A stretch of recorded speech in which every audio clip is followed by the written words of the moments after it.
Ok, pessoal, vamos dar continuidade então à nossa matéria. Hoje nós vamos começar a falar sobre triângulos, ok? Já previamente preparei aqui para ficar a coisa mais simples, não esqueça de copiar sempre no caderno, tá? Então, nós temos um triângulo, é o polígono de 3 lados, no qual nós temos alguns elementos esses que vocês já devem conhecer.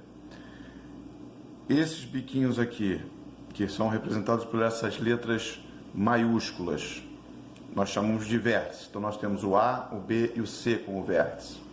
Os lados são os segmentos de retas que formam esse triângulo. Então nós temos o lado AB, como todo segmento de reta, colocar tracinho em cima. Nós temos o lado AC e, por fim, o lado BC, certo? Temos também os ângulos internos, que são esses que estão marcados aqui dentro. Lembrando que ângulo é a abertura entre duas retas ou partes da reta. O ângulo a gente representa por 3 letras, as duas da extremidade, e a do meio é aonde fica o vértice. Então aqui o ângulo que é feito no vértice A, ele é representado por esse aqui, ó, BAC, e acentozinho circunflexo no A. Eu posso até trocar de lado o B com o C, tá? Mas o A que está no vértice não. Então o ângulo B vai ser feito pelo ABC e o ângulo que está no vértice C, o ACB, certo?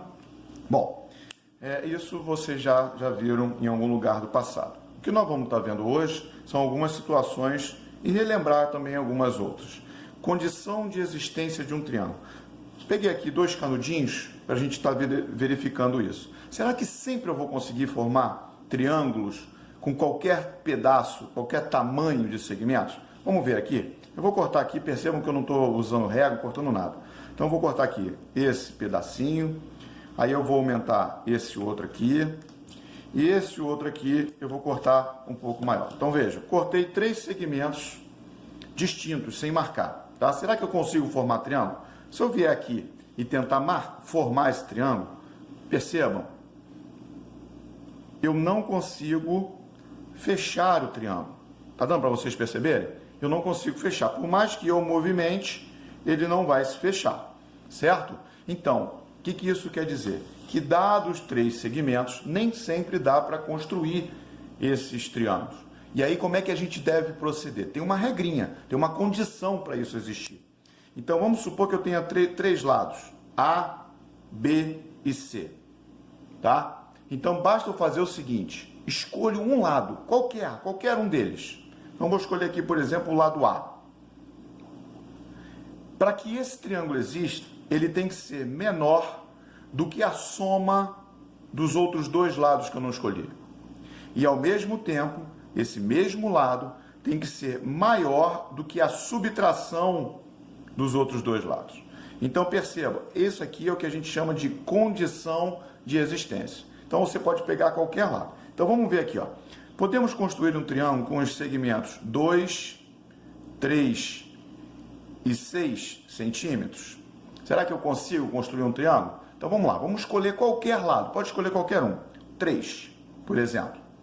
Pela condição que a gente acabou de ver, ele tem que ser menor do que a soma dos outros 2.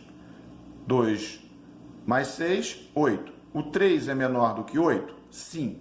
Verdadeiro. Ok. Agora vamos para outra parte da condição. O mesmo lado que você escolheu tem que ser maior do que a subtração. Obviamente, pessoal, eu vou botar o maior na frente, depois o menor. Então, 3 é maior do que 4? Isso é falso. Se uma delas der falso, eu posso parar e dizer que não é possível construir o triângulo. Tá bem? Maravilha, então. Próxima parte é classificação dos triângulos. Isso aí vocês já viram, mas é bom estar relembrando, porque a partir de agora a gente vai falar mais o nome dos triângulos sem dar suas características. Então é importante você saber essas características. Então, quanto aos lados, o triângulo ele pode ser classificado de 3 maneiras. Ele pode ser equilátero, isósceles e escaleno. O que é o triângulo equilátero? Ele tem 3 lados iguais, congruentes. É a mesma coisa, 3 lados com a mesma medida, tá? O triângulo isósceles, ele tem 2 lados iguais, ou seja, o terceiro é diferente. E o escaleno tem 3 lados diferentes. Ok? Maravilha. Mas o triângulo também pode ser escrito como ele pode ser classificado quanto aos ângulos internos, pela medida, pelo tamanho. Então, como é que se chama um triângulo que tem 3 ângulos menores que 90 graus? Acutângulos. Então, ângulos menores que 90 graus. Aquele triângulo que tem um ângulo de 90 graus é um triângulo retângulo. Então, tem um ângulo igual a 90 graus. E o triângulo obtusângulo, ele vai ter um ângulo obtuso, ou seja, que é maior do que 90. Então, um ângulo maior do que 90 graus. Ok, pessoal?